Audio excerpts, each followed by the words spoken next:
সাদা তেল দিয়ে দিলাম, হয়ে গেছে। পেঁয়াজ কুচি দিয়ে দিব আর কাঁচামরিচ কেটে দিয়েছি।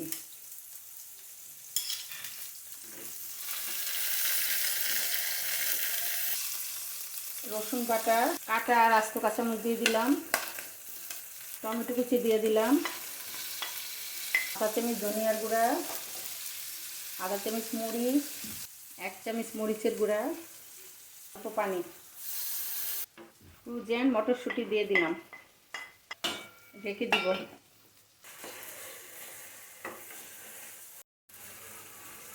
মাছগুলো দিয়ে দিলাম,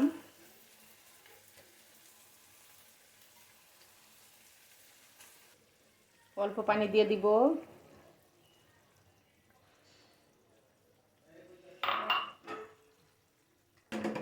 চুলাটা বাড়িয়ে ঢেকে দিব।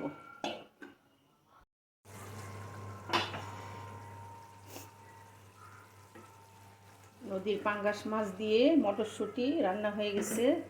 উপরে একটু ধনিয়া পাতা দিয়ে দিব,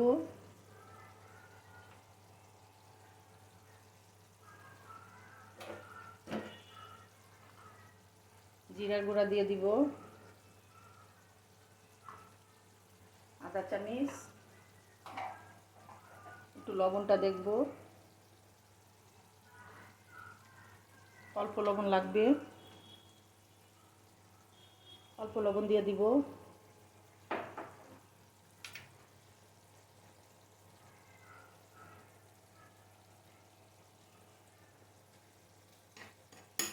দিয়ে পরিবেশন করব। রান্নাটা ঢেলে ফেলবো। হয়ে গেছে আমার মটরশুঁটি রান্না হয়ে গেছে।